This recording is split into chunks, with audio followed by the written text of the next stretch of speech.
Welcome, everyone. Welcome to the Just Juicy podcast. It's your host, Juicy Justine, here to talk about all things juicy in life, getting raw and real. So thanks for listening, and happy to have you here.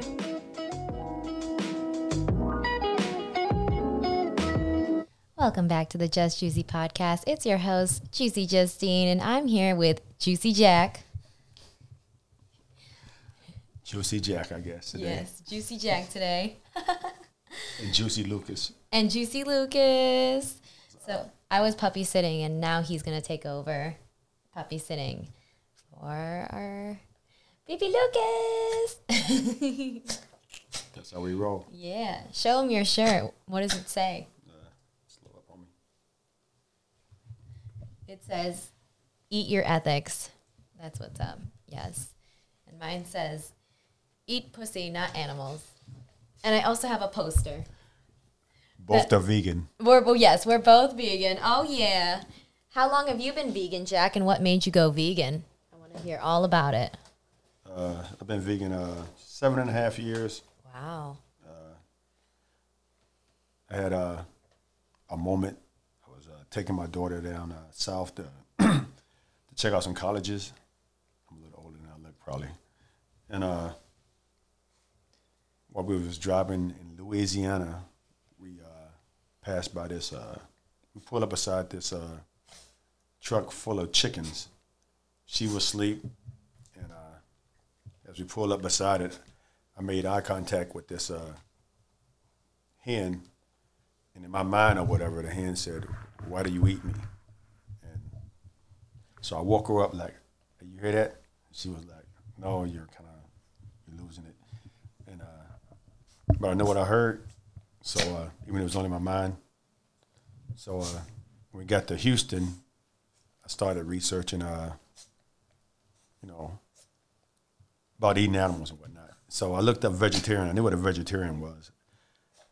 I never knew what a vegan was. So all that stuff was talking about eating eggs and drinking milk, and I couldn't handle milk anyway. It was always at that time I called it lactose intolerant, but really I just wasn't a baby cow. None of us are. And as far as the eggs, I never really liked the eggs anyway. So, and why would I want to eat eggs when it was a chicken that talked to me? So I looked up vegan, and I didn't stop right then and there though. I actually stopped at the end of the year, December 31st. 2014, I ate everything I thought I loved. So January 1st, 2015, I was sick as hell, so I didn't eat nothing that day. Damn. So that's my journey to eating like I live begun. Wow. So you went like plant-based right away, and then you like got into the ethics, or? No, I actually consider myself about the ethics at first. Oh, yeah. Yeah, because I did it because of like I said in my head, a chicken spoke to me, a hen, to be specific. So, because I literally made eye contact like I look at you right now when I was driving, and I looked at the truck, and in my mind or whatever, the chicken said to me, "Why do you eat me?" In my head, I know it was in my head, but it's my moment. I didn't know what veganism was and none of that stuff. So it was my moment. So like, I remember later on, like 2 years later, I was, I'm going to let my little homie Lucas down. I think he want to live his life. Let him do that. I kind of like, I was in a parking lot, and it was some Jehovah's Witness, and they approached me with all their literature.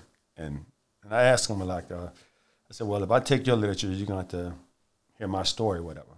And so they just wanted to give me their literature and talk, so I said, cool. So I let them do their thing, and they told me Jesus loves you and all this good stuff, which I believe Jesus loves everybody. Oh, yeah.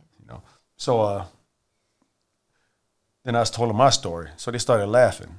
So I just told them, like, I was like, so you want me to believe in something from 2,000 years ago where, this old dude named Moses had a tablet, and he turned it, and he snapped the stick down, and it turned into a snake, all this good stuff. And he's parted waters and stuff. but you don't want to hear my story about, a chicken talk to me.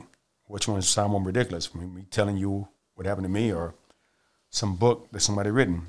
Now, I'm not against the Bible because I think all books got truths in them, to be honest with you. But, my story is just as valid as that story. So that's how I look at it. So, but I don't necessarily think being vegan makes you better or anything like that. It's just part of the growth that can be. And that's all. Higher consciousness, right? Yeah. Everybody got their own version of higher consciousness. So you have some non-vegan friends too, I assume. Like me too. Like, what do you say to them? I got, actually, most of my people I know is non-vegan, except for the vegan community I know. And matter of fact, I went like 2.5 years before I met another vegan in real life. I went vegan January 1st, 2015.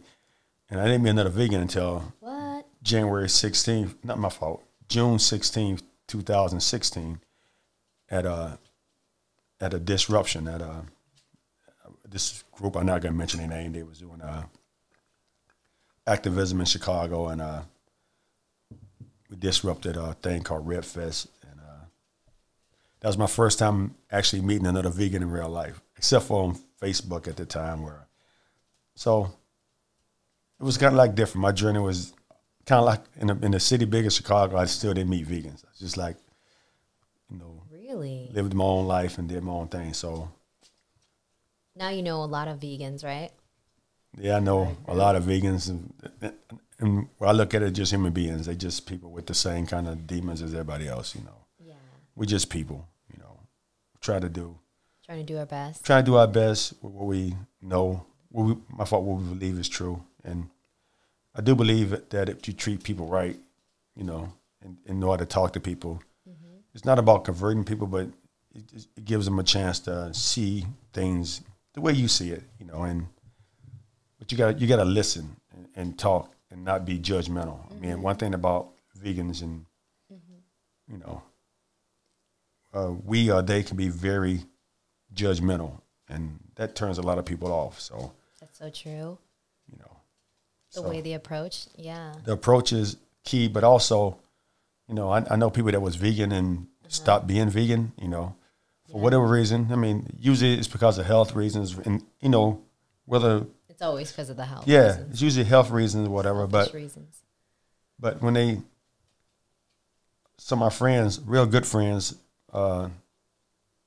became non-vegans, and a lot of the vegans attacked them, and I just kind of like told them, my message to the vegans was that people that leave, I know a lot of Christians, and a lot of people that's Christian, they leave Christianity for whatever reason. They have a reason to stop believing in their heart or whatever the case may be.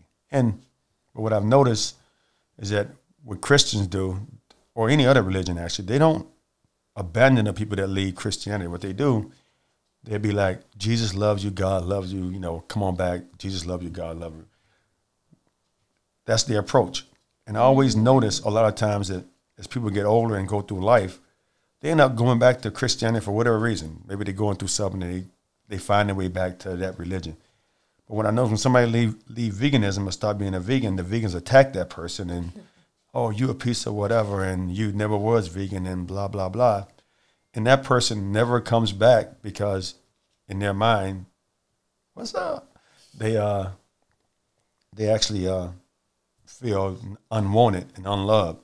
So I think the vegan community could learn a lot about from religions, how they treat people and treat each other and really embrace more of kindness and love. I think that when we can find ourselves so judgmental and so angry and so a lot of things that we don't connect or disconnect from the love and passion and kindness that actually veganism should be about, in my opinion.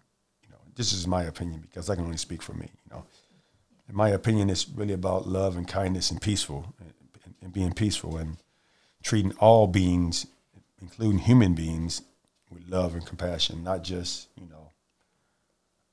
not just making it about one being or any specific being. To treat all beings with love and kindness, and understand that we all make mistakes. We all we all are just human, But again, that's just my opinion. That was perfectly said. I love that. And it's so true. Choosing compassion over cruelty, even for all beings, human beings and animals. Some people just make it all about the animals, but it's for everybody. And I love the way you said it, the approach and how like to go about it. And yeah, just it's all about choosing kindness and compassion and love, respect versus the cruelty in this world. And honestly, do you like when people go back like non-vegan? I honestly think they weren't vegan at all. Or maybe they're just eating plant-based. They're just eating more plant-based because vegan is more than just food. It's the ethics. It's the, not choosing cruelty in any way, shape, or form. So how do you feel about that? Like, at this point in time, where I'm at in my life, I just look at it more. I don't judge the people that go back, because when you have a conversation with those people, you will understand that they all have their own reasons, and whether I agree with those reasons or not, it's just not up to me to decide, because I just think that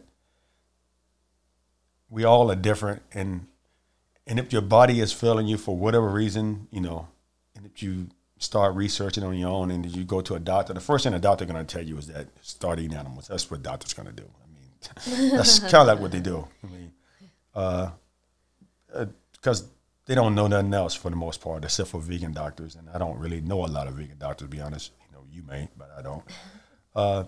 So I think where they seek help at, for whatever their body's going through, that's the first answer that pops up from the source they go to. And it's hard for me to tell somebody how to treat their body and what's right for their body, because I don't know. I do know that for me, it's how not did it change your body? It's not an option to go back. To me, it was a calling, that I don't even understand. So for me, it's not even about, I didn't become vegan because somebody was yelling at me in the store or some video I saw on social media, or I wanted to have this body of godliness, or none, which I don't have. None of that stuff right there. It's just that for me, it was just about the fact that, a chicken literally asked me, why do you eat me? And in my head or whatever, you can call me crazy, but and that's just what worked for me. So, so I don't see it as an option for me to ever go back. But other people, as you said, started off plant-based. So that's different. They start off plant-based. They start off trying to lose weight or trying to get healthy, or whatever their reasons are, or trying to do meatless Mondays or whatever. When people start different ways, the end game is different. It's how you start a journey. And I've taken people to. I used to do a lot of organizing and stuff like that in the Chicago area, and for activism, and the things that I saw on trucks, the animals I saw on trucks, and how they was treated, and I just can't. I can't unsee what I saw. I just can't unsee what I saw, and when I look at how their journey is, they're raised to be killed. They're raised to be slaughtered for food or for clothing, gym shoes, just a bunch of nonsense. So my heart can't let me even ever go back there. And people ask me like, hey, if you was on the island and you had to kill and eat whatever, first I would find grass or mushrooms to eat. Maybe the bad mushrooms, I don't know, I might die anyway. But I don't fear death. I don't fear it. And I don't fear that, but I do fear having to kill any being. So I don't want that in my consciousness or in my heart. So it's just not an option for me. But I don't judge the ones that go back. I got some real good friends that went back. So at the end of the day, I don't abandon my friends. I may give them some air and space and love and kindness from a distance, or depending on your, but no, I don't judge them, but I don't try to tell them to go back to doing this either. I just, live my life and they live their life. And some people went back, they're still very compassionate people, and they still, I noticed that if you look in their cabinets, they have all non-intestinal animals stuff in their cabinets and stuff. So they still do their stuff their way, And I just really think at the moment that they change their mind or whatever happened, I just think that sometimes vegans, they cut the umbilical, the cord, like, well, you're not one of us. And I think it's kind of toxic how that happens, and I think it kind of like leaves them out there like, you know what, you don't love me and you don't want me, so it's conditional. Yeah, and so now I'm going to become anti-vegan, and that's what they do. They a lot of times they start posting and talking about how bad veganism is, and which I don't approve of that, but based on how I saw them treated on social media, I kind of like get it. Because like the thing about human beings, we're very, very, very emotional, and we can be very, very toxic to each other because we don't lead with love. That's not, I didn't create that. Somebody else, I got it from somebody else, lead with love. But a lot of human beings, we don't lead with love. We lead with emotion, and emotion is a lot different than love. It's just different. But energy and motion is emotions. Yeah, and it's a lot of energy, and you're right. That's a great point. Never heard of that, but yeah, it's not judgmental, but of course I wish everybody was vegan, but I think that's kind of like not easy to happen right now. But I do see a lot of people becoming vegan. Unfortunately, yeah. I think the way they do it is not necessarily the healthiest way because they eat a lot of the faux meats, like Beyond Impossible and whatever else they come up with. Which, trust me, I think it's good for the animals, for the non-human animals. Put it that way. I don't necessarily think it's good for humans completely. I think it becomes a different kind of bad for your body. I just think that if I can't pronounce the word in the label, I don't really want to eat it. That's kind of like how I feel nowadays. So, but I don't rail against it.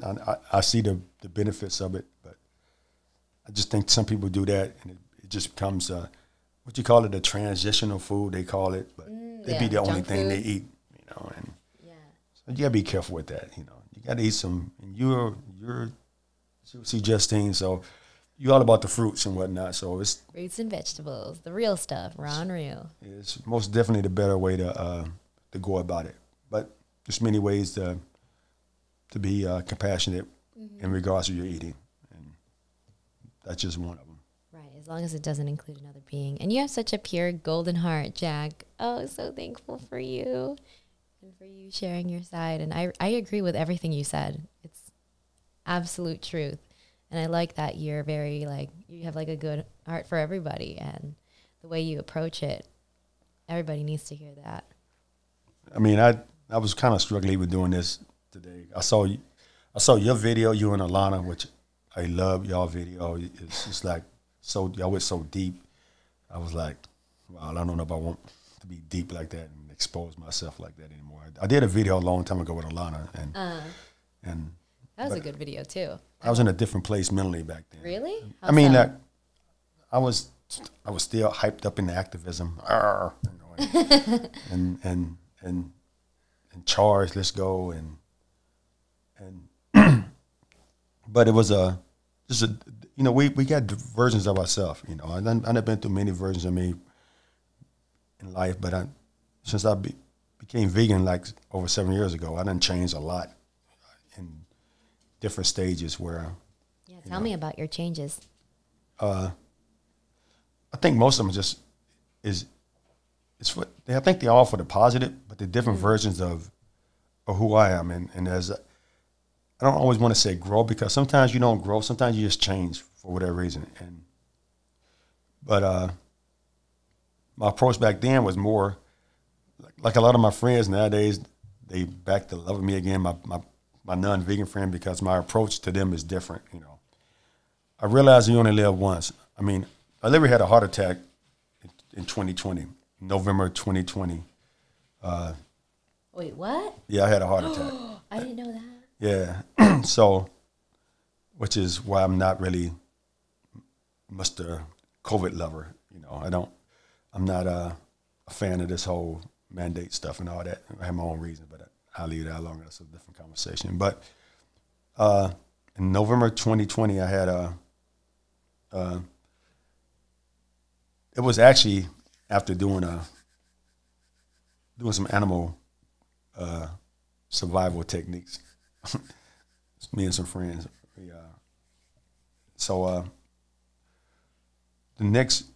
That Monday, that Sunday night, I kept getting these hard chills, and it felt like I was, you know, I kept hitting my chest. I felt like I was about to die, which I guess I was. But, you know, that was in the height of, 2020 was the height of COVID, and everything was COVID. You know, if you sneezed, it was COVID. If you tripped on a nail, it was COVID. So I went to work that Monday, and I was just so weak. My whole left side of my body was weak, and I was just nowhere near myself. And they sent me home on the job. You need to go home. And so I called a doctor, because I just got a physical, and I was fit to fight, trained to kill, you know, whatever. So I went to I called the doctor, wanted to go in and see him, and they're like, oh, no, you got COVID. You can't come in the doctor's office. So, you know, they just diagnosed me on the phone that I had COVID. So they didn't even do a test? And they were No, it was on the phone. It was on the phone. You got COVID. So what I did, I had to go to this place the next day. I mean, I went home. I was just weak as hell. So like, okay, I can't do nothing. So I went to get a test the next day on a Tuesday, and I got results back like 4 days later. And of course, at that time, if you look sick, they're gonna say you got COVID. So I looked pretty weak. So of course, I had COVID. So, dude, I was wearing like 2 masks, and I was like, oh my God, this is the worst thing ever. Can't believe this. I'm about to check out. COVID is real, blah, blah, blah, blah, whatever.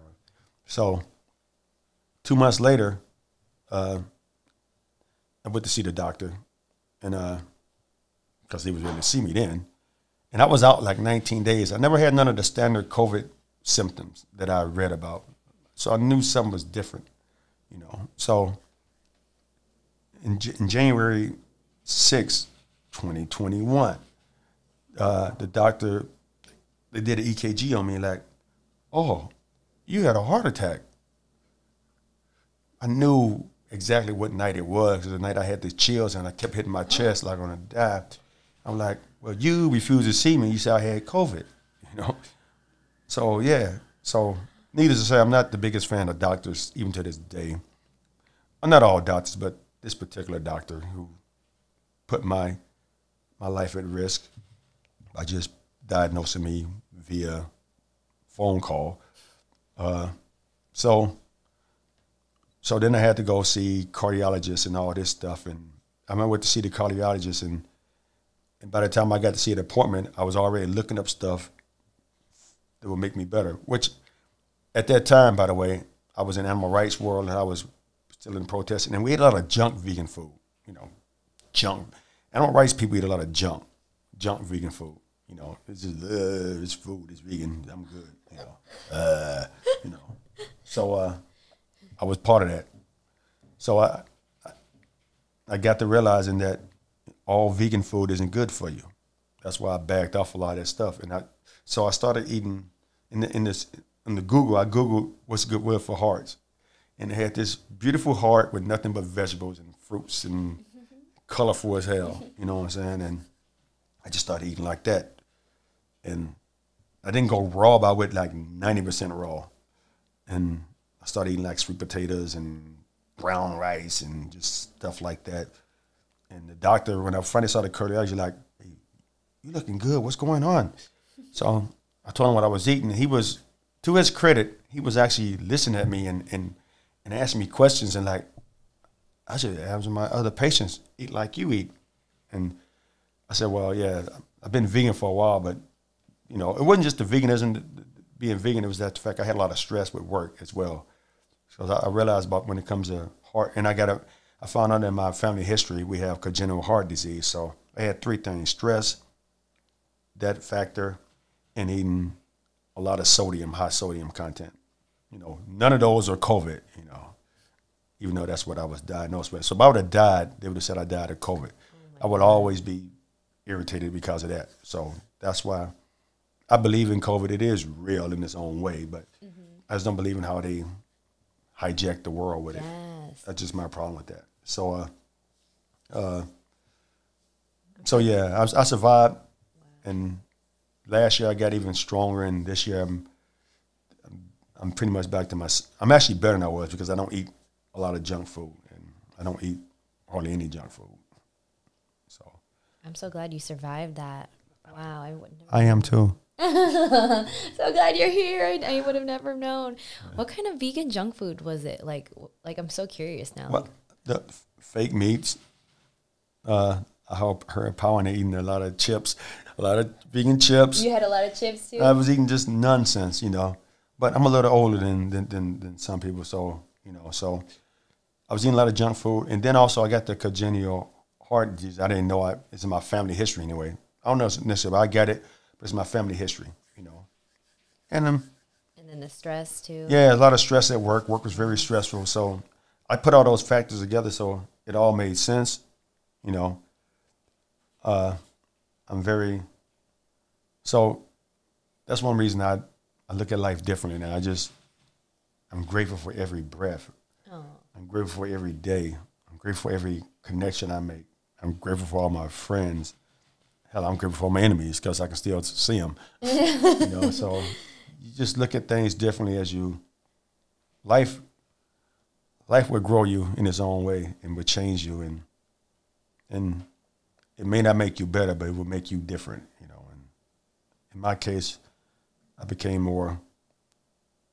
just started looking at things differently. That's beautiful. Gratitude is the attitude. It's most definitely an attitude. How young are you, Jack? You want to tell everybody? I'm not younger, man. About twice your age. I'm 56 years old. Wow. So it's You look so young. I feel young. Yeah. I feel very fortunate, you know, and I do know it's eating how I eat, you know, and reducing stress and something else we're going to talk about eventually, no fat and stuff like that. There's a lot of things that also genetics, you know, but genetics can go two different ways. You know, if you abuse it, you will look twice your age. If you take care of it, you can look half or 3/4 or whatever the case may be of your age. So, you know, exactly. The last video I did with Alana, and I forgot the year, it was like 2017. I was bald headed, so I started growing my hair like in 2019.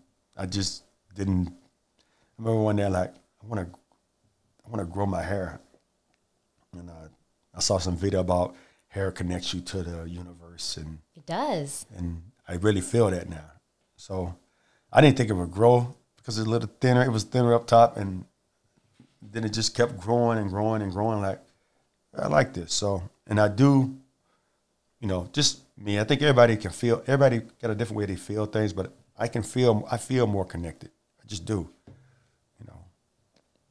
Yeah, your hair looks healthy and long. Wow, that's awesome. Like, long hair is definitely right. I think it is something to it. I mean, I think what you feel can be real, you know. It's just that you. I like that saying, what you feel can be real. Yeah, I'm going to start saying that. It can be. But yeah, I think life can be beautiful, but it can be challenging, and surrounding yourself with people that not necessarily think like you, but are positive people and actually treat you and others with respect and themselves with respect is key, you know, because if a person don't treat themselves with respect, they living in a glass house and it's going to eventually shatter because, you know, you got to treat yourself with respect. And that's sometimes by not being around people that don't treat you with respect, no matter who they are. You know. How do you define respect to you?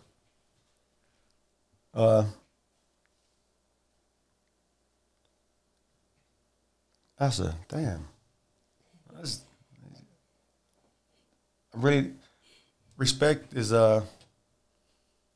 damn, you stumped me with that one. I guess it's being humble to yourself and being humble towards others as well, if that's a thing. It's just like, respecting boundaries for sure. I mean, giving people their space, their boundaries, but also yourself maintaining your own boundaries in your space, you know, because I mean, I know nowadays you got this saying where doing others better than they doing it or something. They wouldn't do better. You don't have to do better, you know, but you should treat people like you want to be treated. And you know, it's just be basic stuff. And to me, that's respect. Is you know, like how you treat others and how you go about it, and but damn, I don't really know how to define respect. That's a good way to put it. Treat others like how you want to be treated. Yeah, I think that's what I'm gonna go with then. And the boundaries, yes. Yeah, because boundaries is so key. Because in all levels of our life, from people, parents to their siblings to their friends, to as they get older, they go in the job world, and the whole world is about setting boundaries and respecting boundaries, and just knowing when to back off of life, and you know, and knowing when to move forward in life. It's just life is. I'm thinking that this table is like a chess game or something. Knowing when to do what and this and that and whatever. But it does feel like that. Yeah, and life is like a chessboard. You know, you just navigating through it, and you know, minus the kings and queens, because I'm not really, you know, I know they're saying there, hey, call me king, and then I'll call you queen, and I'm not really with that because I just think we're just people, and I don't think we need those hierarchies in life. I just think that we just need to. We're all the same. We're all the same. We just people on a planet, and with some kind of energy inside us, and when we move to the next level, that energy is released. This is why I think our energy is released, and it goes back to the collective, whatever, and we come back and dance again. Hopefully come back and do it better than last time, or do it more compassionate than last time. I should say, not better, because better is relevant. I agree. Yeah, I think our spirits live on even if we die. Yeah, I really believe that, especially as I kind of like once you have your moment. I had my moment with in my life or death. I just really started looking for answers to life and death and what's next. And you know, I already knew a lot about, you know, Christianity because I was raised that way. So I knew a lot about that. And like I said, I respect Christianity. I respect all the religions. Because I don't know right. I don't like to put down people's beliefs. I think that's not a good practice to do. There's truth to all religions, but you're not like Christian or. Oh no, I'm not. Like more like spiritual too. I'm more spiritual. Yeah, me too. Yeah, I'm not really follow one because, you know, I just think you can learn from all of them, and some of them is deeper than others. If I had to pick one I really like the most, I really like Buddhism. I just really find it to be scientifically brilliant. Ooh, how come? Tell me more. Just that how everything makes sense when you just their simplest everything they do makes sense, and it don't necessarily be based on, you know, a Buddha. It's really based on just, you know, just common sense type things they do with their life and how they, problem solve things. And it just, I just find it to be more of what speaks to me. But they all speak to me in his own way. I mean, because if I'm by myself and I start reading a scripture, I can get into it, I can understand that it's kind of like a story to me. It becomes like a story. But I realized that somebody a long time ago wrote this story based on what they was going through. Kind of like if you make a post or something on one of the social media stuff, and I have friends that write these beautiful posts, and it's their experience, their experience, what they're going through, or what they see, or what they observe, and to me, it's like their scripture. It's like their Bible of themselves or whatever. So that's so true. You can get deep into whatever you read or see because people can. It's a lot of people that I know that we know actually, that cause we know some of the same friends that are very beautiful people with how they let their light shine. I think we all. I'm not putting down darkness or lightness, but I just call it the light for lack of a better word. I think we all have a light in us, and I think we can all let it shine. And I think we should all let our light shine, because basically one thing is, I think sometimes we look at one or two people, or like movie stars or politicians or whoever, or some social media influencer, and they're going to guide us to whatever. I think that's unfortunate. I think we all have so much inside of us that we can share and that we can all bring out. I mean, the fact that, you got your own setup here, you're doing what you want to do, and nobody's dictating what you talk about. This is like we talk at the South Suburban Veg Fest, and hey, we're gonna do one of these. When I go pick up Lucas, hey, let's do a podcast. I had to check with corporate or anybody to get permission to do this. This is your house, your setup, your equipment. I'm gonna do what I want to do. We're gonna talk about veganism and no fap and what the hell else I want to talk about, because it's your stuff. Yes. Yeah. So my light. I saw your light on videos you got right here. You do. So I think it's the freedom to do what you want to do and talk about what you want to talk about. Gives you the opportunity to shine your light. Even though I get very tired of social media, always on the verge of shutting it down, I do realize that it's the only way I can really get my messages out there to kind of like go against messages about who slapped who on at the Oscars and all that old nonsense. I ain't got time for that.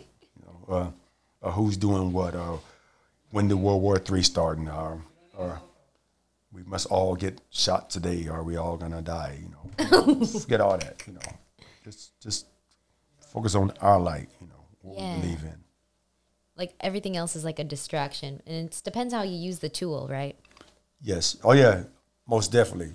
You can use it for whatever you want to use it for, but using it for positivity is always best, and actually trying to educate others in what you believe in, and educating yourself, because by talking to you, I think about things different. Like I'm gonna be stumped on respect for about the next till I figure it out. But it's just that what we it helps you to have deeper thoughts, and hopefully it brings out a better version or a different version of yourself. Because we all have versions of ourselves, and some are good and some are not so good, because we all have demons. We're not just perfect little beings who hey, love, we love everybody. I love. No. We have all types of sides.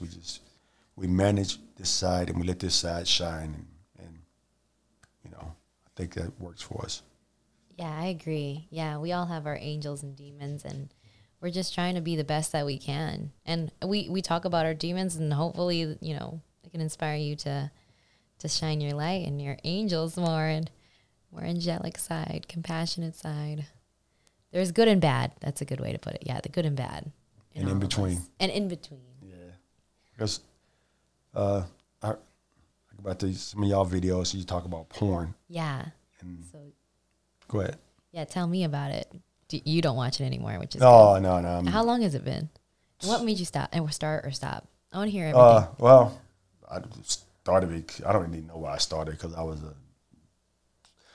in the Army. That's probably why I started because. Wow. Well, but it went off and on. But you know, to know everybody's story because I heard your story and it was so deep because you barely know people and that you hear their story like, damn, that's a lot. My story is, my mother had me when she was 13 years old.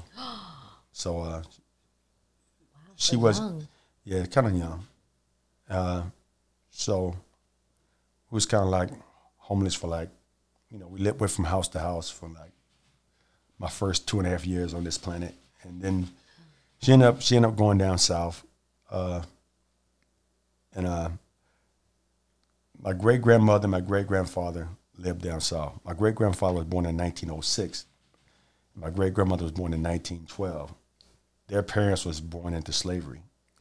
So, but they, according to my mother, my great-grandmother took me from her as shotgun. Like, you get on the Greyhound bus, the baby's staying here. I kind of believe that, because my great-grandmother was hardcore.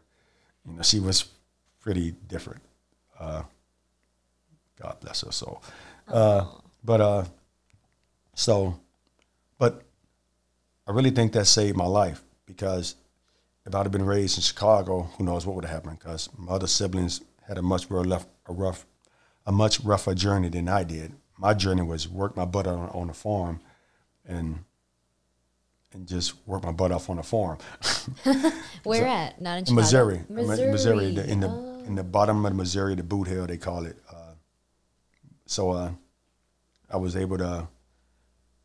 They just taught me their version of right or wrong. We raised animals. We had a big garden.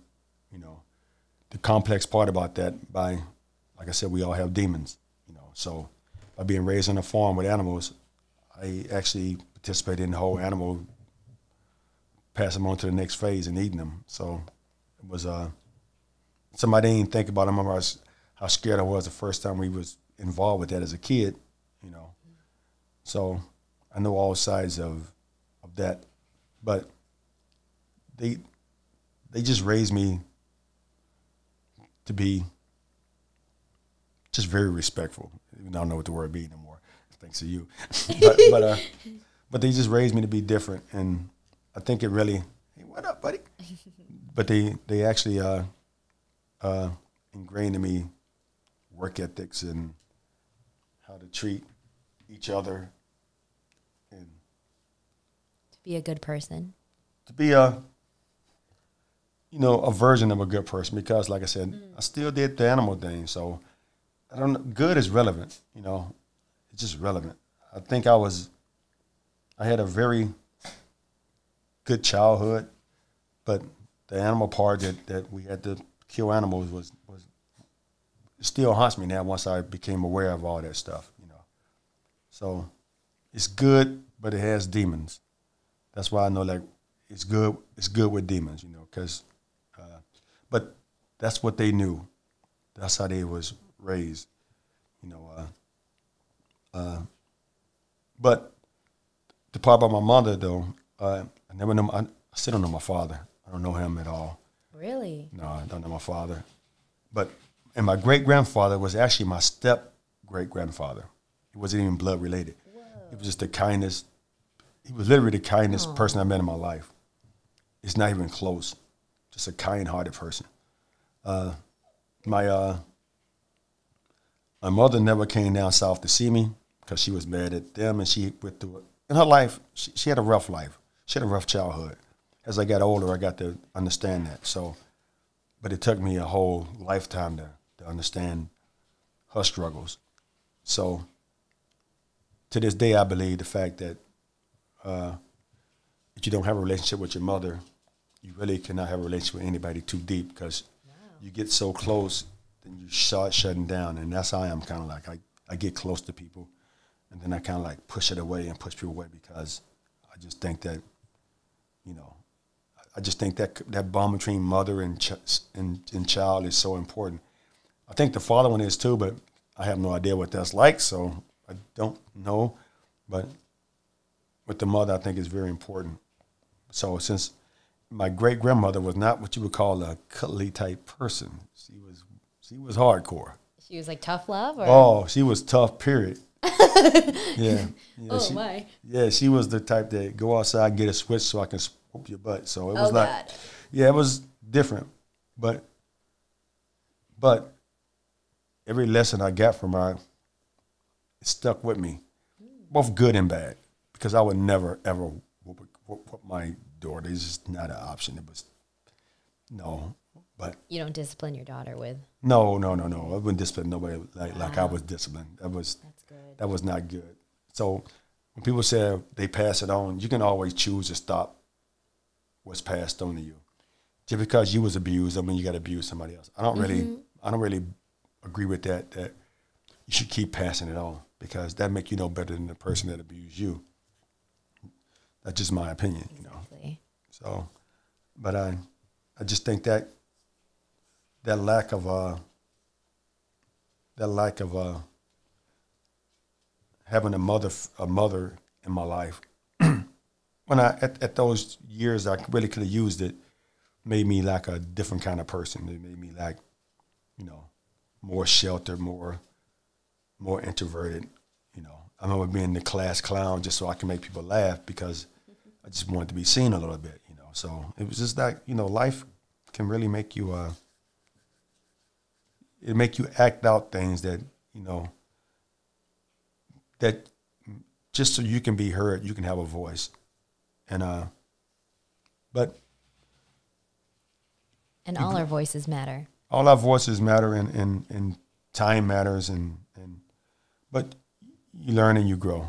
But so that's my childhood. So I wasn't known for dating in school. So, but I didn't do no porn. That was a long time ago. I wasn't no porn in school. That became in the Army, and off and on, and not really connecting with anybody on no real level of as a sexual partner. So, you know, and not even having, as they just said back in my day, the gift of gab. I was really I didn't really know how to communicate and talk and be like some people, hey, what's your name and all this nonsense. Charismatic and all that. Yeah, it wasn't me. It wasn't charismatic. So therefore, I chose porn, you know, and all that nonsense, or what I was on. So, but that was off and on throughout life.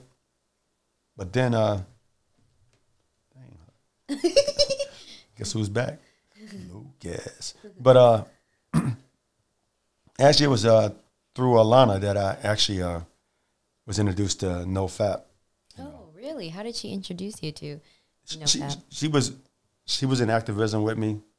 Okay, homie, I don't think you need to be up here. Put you in the lap, if you don't mind. We was in Activism. We would always be staking out stuff, and she would always talk to me, and we always had a good bond. And I remember she was just talking about it, and I'm watching her videos, and I said, damn, I need to try this out, because, you know, something different. And I was already at that time, okay, I'm celibate now. I can actually say I'm celibate because I choose not to have sex. Back then, I wasn't really celibate. I just wasn't getting sex. So I can't really call that celibate. It just wasn't happening for me. So at that time, I was not having sex, and I really didn't. What she was saying on her video was making so much sense. So I tried it, and then like next thing I know, it was 30 days, and then 60 days, and 90 days, and I was like, damn, this is kind of easy, because my mind don't even think about that kind of stuff. It don't even go there.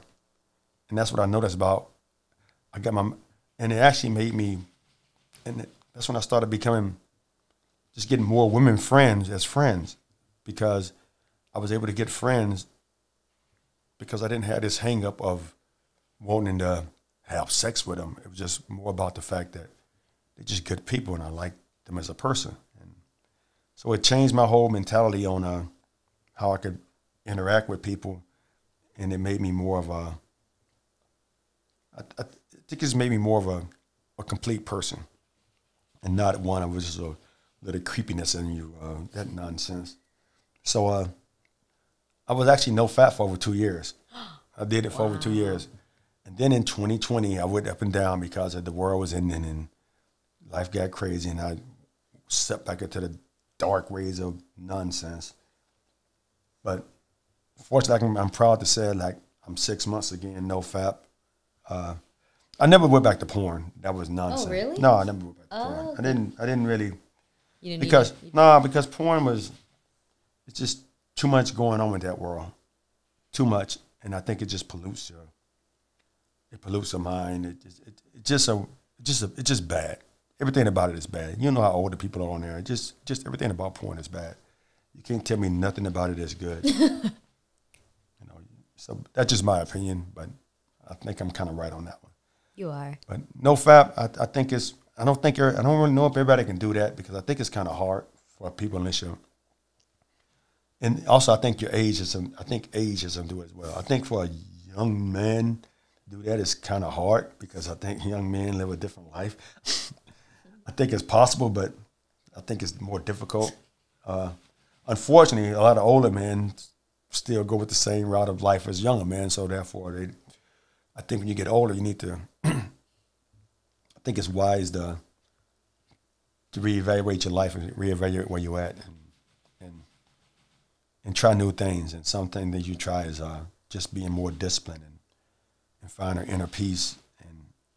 And by being no fap, or whatever you want to call it, I find inner peace. I find peace that I don't, and I actually feel my strength.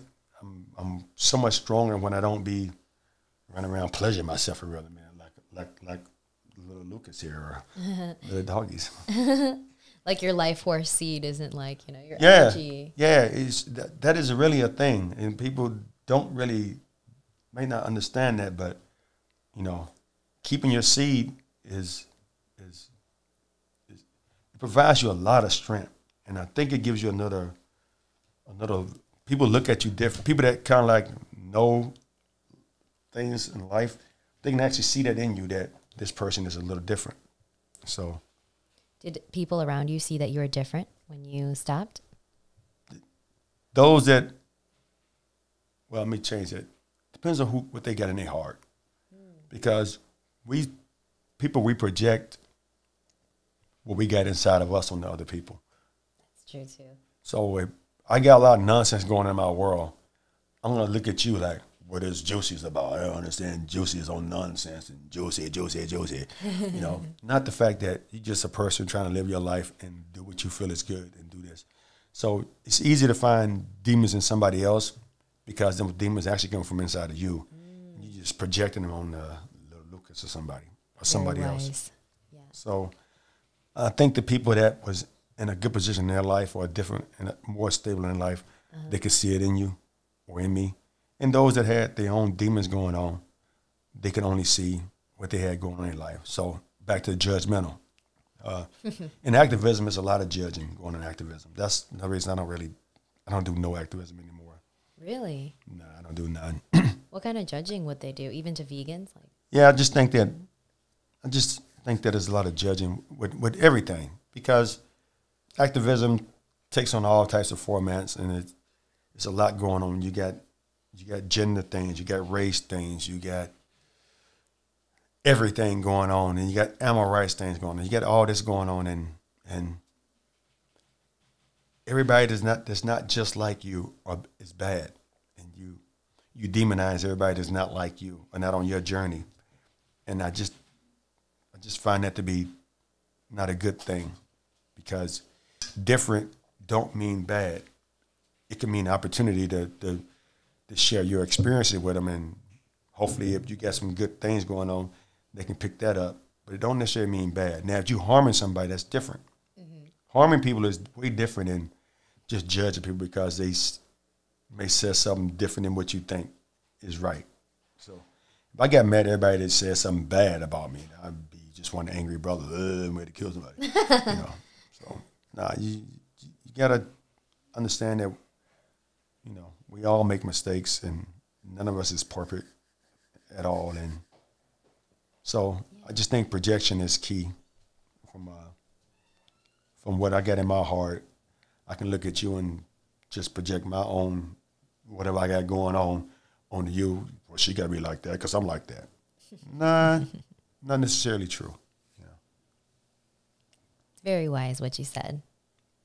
Yeah, most people do project what they are feeling inside, so it's kind of hard to differ, like, you know, Yeah. and stuff. Would you do activism again, or like, do you do like online or not in person? I've never done in person actually in activism because it shut down when the whole scamdemic happened. Nah, it's just not my energy because I see, you know, I had a lot of signs up and I did a lot of stuff like that. Don't get me wrong. I think it can be very beneficial for any message, you know. So I'm not against activism. I just don't have it inside me because I really try to practice what I say, and activism goes against the message I want to get out is honestly, is love, kindness, compassion towards every being. That's my message I really want to get out. So everything in this video, you know, just in case I'm not here tomorrow or whatever case may happen and whatever in life happens, you know, those are the things that I really wish that people would really gravitate towards, and not getting into the camps of, well, this group is right and this group is bad and all that. I just really wish that would all go away. Like, be unified. Yeah, be at least respectful. I'm finding what that word means, but at least be respectful to each other and understand that being different isn't bad. It's only bad if you're causing harm. If you're causing harm to somebody or something or some being or whatever. Yeah, it's bad, but being different in itself, it's not bad. You know, I just hear all types of stuff that, you know, they got men hating women, women hating men. This group hating trans people. This group hating these. This group hate dogs. I know people that hate dogs. I don't understand how you can hate dogs. Oh my God. But they do, you know. But people, you know, we can find ways to hate. We need to find more ways to relate, you know.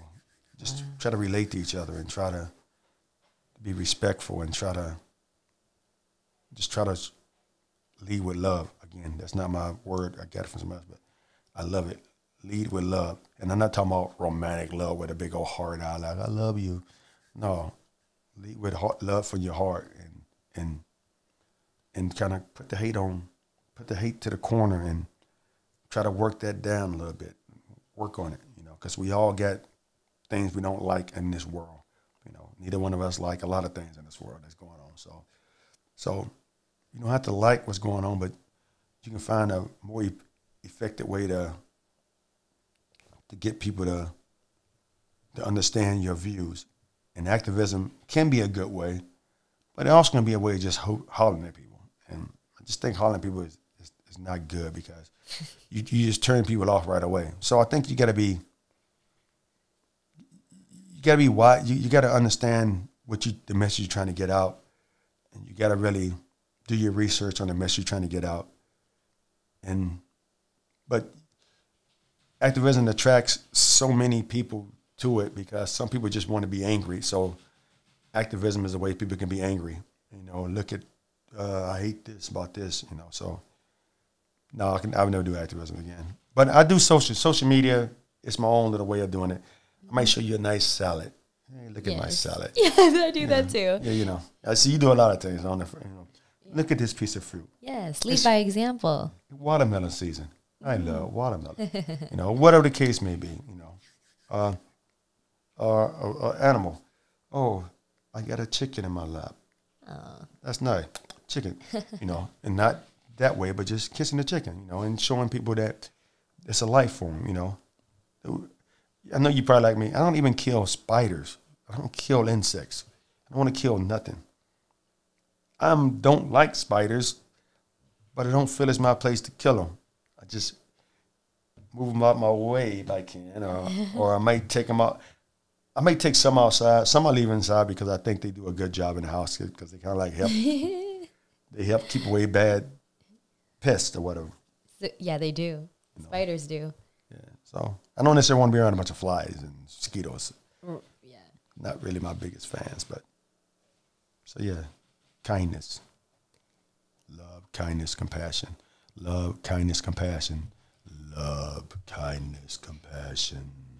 Sending you some love, compassion, and kindness, everybody. Yes, sir.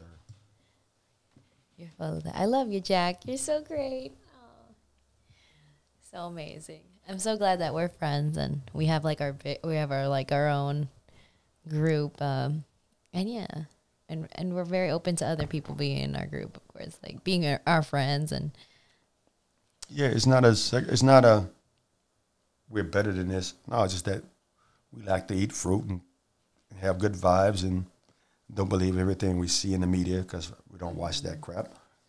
But yeah, we got some pretty good friends, and like you said, it's always open to more friends because it's not about being a clique. It's more about that we just happen to click, you know. So we just happen to click. I like that. So but the world is, as they say, opening them back up, or whatever the case may be. Whatever. I don't know what they got going on, but you know, it's room for all of us to grow, and it's just room for happiness. And happiness comes from inside, so you can't look outside to find happiness. So find your inner happiness and let that light out and share it with the world. And just be positive, you know. Before you start saying somebody is blah, blah, blah, stop, pause, and think about that, the reaction to your actions, you know. Just think about it. The reactions to your actions. I like that, yeah. I can't believe it's been an hour. I thought I'd be on here like 15 minutes. You had so many good things to say. This was amazing. This is probably one of my favorites. And yeah, I hope everybody listening can, you know, take what we said and yeah, just shine more of their light and look more into things peaceful. And yes, I like what you said, like happiness comes from within, not from another person or this or that. It's always going to come from within.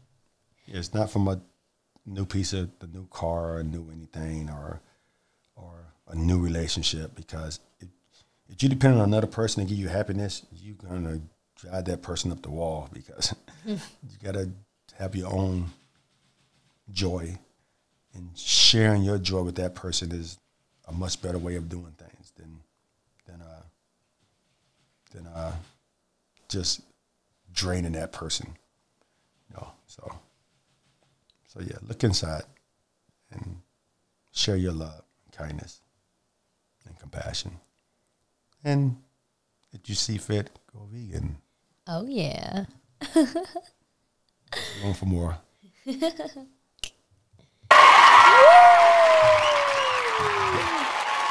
I love that.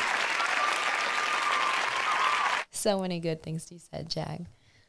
All right, you want to say bye? Bye. Bye-bye, my fruity friends.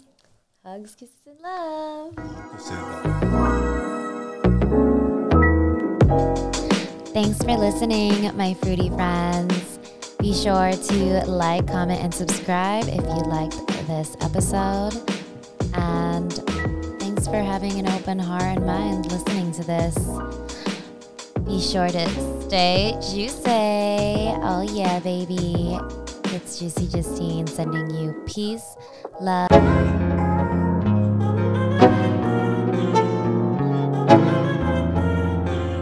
Let's go.